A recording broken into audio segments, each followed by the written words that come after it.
Bloomberg Audio Studios. Podcasts, radio, news. Good morning, I'm Nathan Hager. And I'm Karen Moscow. Here are the stories we're following today. Karen, the markets begin this Thursday in record territory. The S&P 500 closed above 5,300 for the first time, and the Dow is less than 100 points from the 40,000 plateau. The catalyst? A report showing inflation slowed. That reinforced bets the Federal Reserve will cut rates as early as September. Luca Paolini, chief strategist at Pictet Asset Management, says stocks may be overvalued. We see value now, for example, in bonds, because you have a peak in U.S. growth. Inflation, is sticky, but probably trending down. The Fed is cutting rates. So we see value in bonds.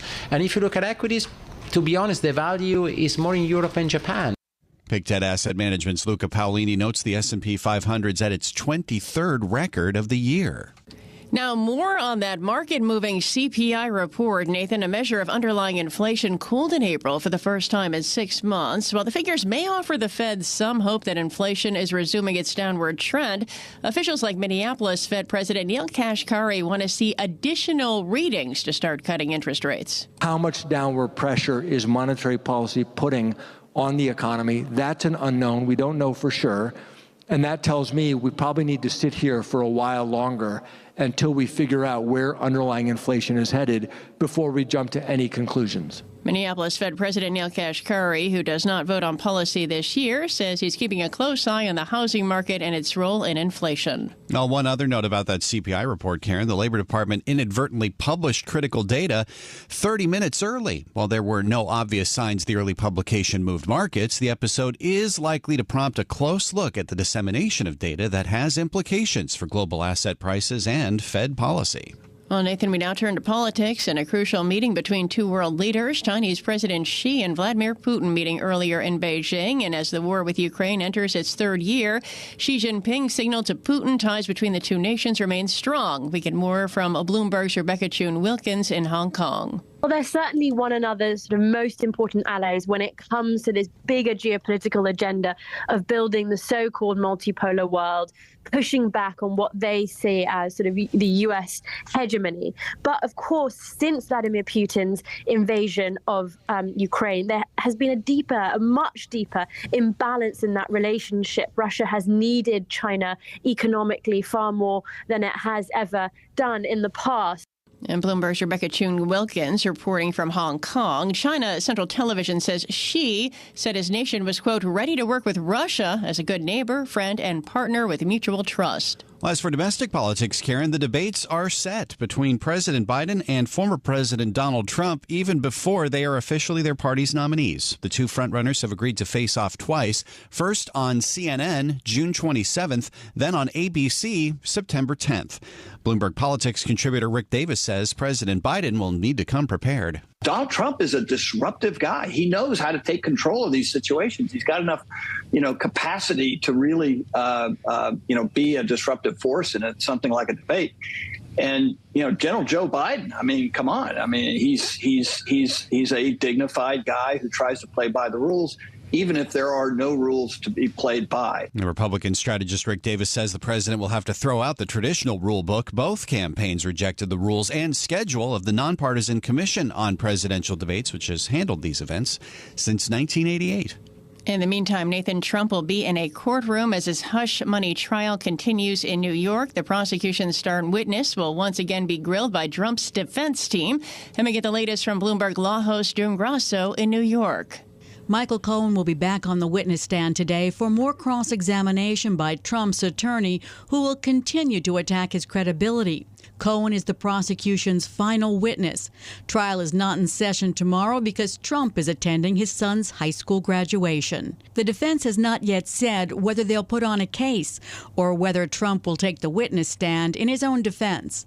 In New York, June Grosso, Bloomberg Radio. Okay, June, thank you. Back to markets. Now we're watching shares of Chubb. They're up 9.5% in early trading, thanks to an investment by Warren Buffett. More from Bloomberg's Doug Krisner. Berkshire unveiled a stake in insurer Chubb. It's valued at $6.7 billion.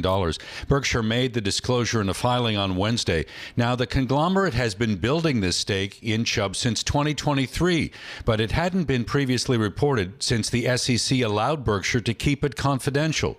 Even so, separate quarterly filings showed Berkshire's equity stakes in banks, insurance, and finance companies were growing, while the firm was pulling back in other industries, including consumer products.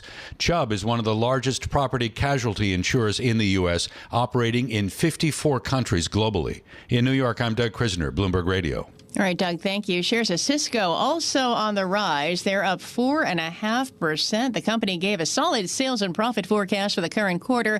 Analysts say that indicates customers are beginning to invest in their computer networks again. Well, as for the meme stocks that have been rallying this week, Karen, that looks like it could be fizzling. Let's get an update now from Bloomberg's John Tucker. John. And Nathan, GameStop fell 19% yesterday. AMC sank 20%. That's after that movie theater chain took advantage of the stock rally to reduce its debt, with a slide erasing roughly $3 billion in market value between the two.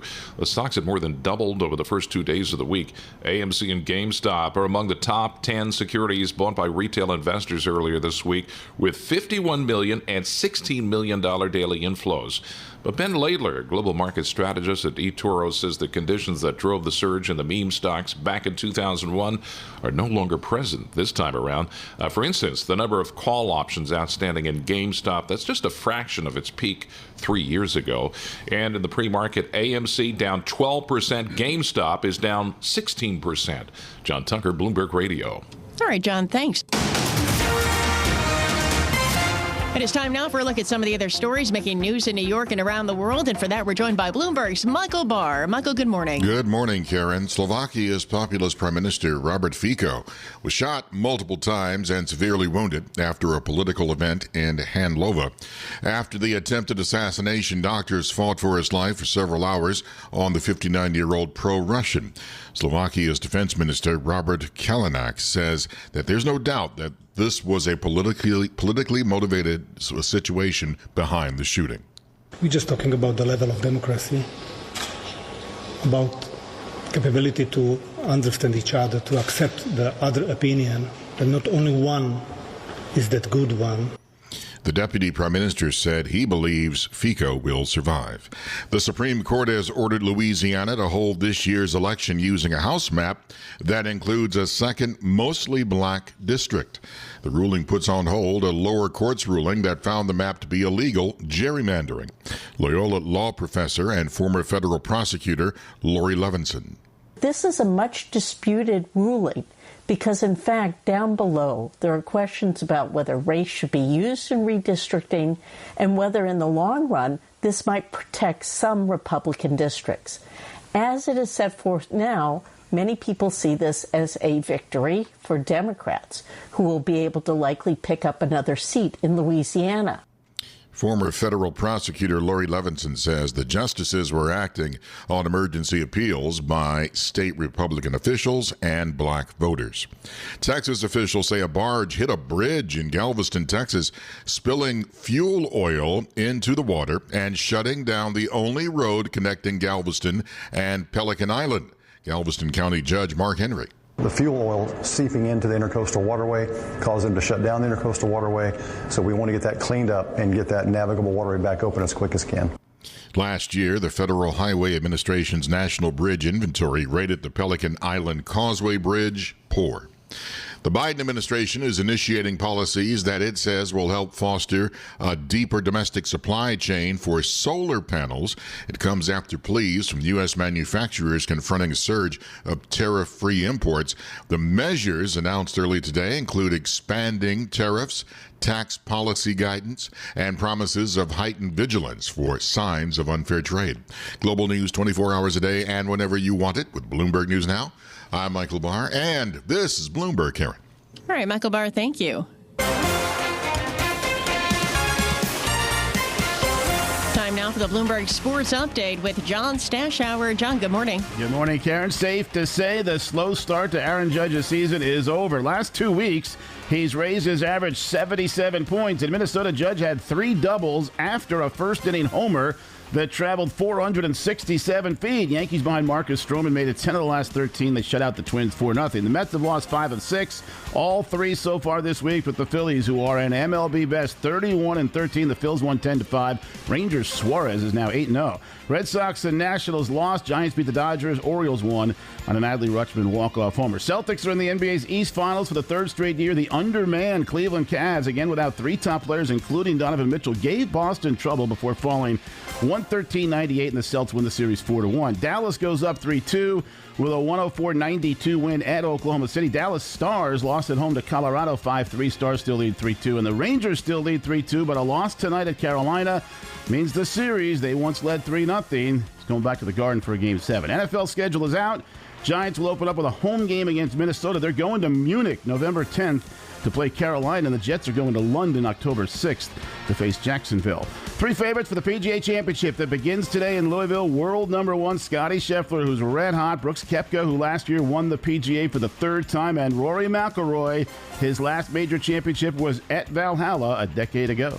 I think this is a golf course that allows you to play with freedom because it's a big golf course. The corridors are wide, not too dissimilar to last week at Quail Hollow, so you can open your shoulders up a little bit off the tee and then try to take your chances from there. Rory won that tournament last Sunday in Charlotte, also won the team event the week before. Bloomberg Radio live PGA coverage today starting at 4. John Stashower, Bloomberg Sports. Karen and Nathan. Coast to coast on Bloomberg Radio, nationwide on Sirius XM, and around the world on Bloomberg.com and the Bloomberg Business app. This is Bloomberg Daybreak. Good morning. I'm Nathan Hager. Wall Street heads into this Thursday with stocks in record territory once again, with the S&P 500 now above the 5,300 level for the first time. Cooler than expected April inflation data are firming up a lot of bets that the Fed could start cutting interest rates maybe late in the next quarter. Let's bring in Seema Shah for some market analysis. Now, Seema's the chief global strategist at Principal Asset Management. Seema, good morning. Are you changing your stock outlook after what we saw in CPI? Good morning. No, we're not. We have been risk on since January. We've maintained that even as you had a bit of a pullback in April. And the reason is that although the market has been pushing out the expectations for rate cuts, I think the fundamentals, even if you were not to get rate cuts this year, the fundamentals for the economy are still so strong. And that certainly implies that earnings growth is going to remain pretty solid. And that should continue to mean that stocks are going to be boosted through the rest of this year. So it didn't really change anything for us. Well, I wonder how you interpret this inflation data. Is it the start of a new trend? Is it more of a bump in the road? What do you think? So I think it's difficult at this point to make any kind of conclusions from single data points. I mean, what we're looking at is as we look through the remainder of 2024 and into 25, we do expect to see a downshift in economic growth. But that's important. I'm using the word downshift because we are not expecting recession. I wouldn't even really put it as much of a slowdown. It's just where you're seeing growth revert back to trend. And if that's correct, then really you should see inflation pressures trend somewhat lower. We're not expecting a return to the 2% level, but we do think there'll be sufficient comfort for the Fed to convince them to start cutting rates late in 2024. Late in 2024, the market's starting to price in September. Is that kind of where you are?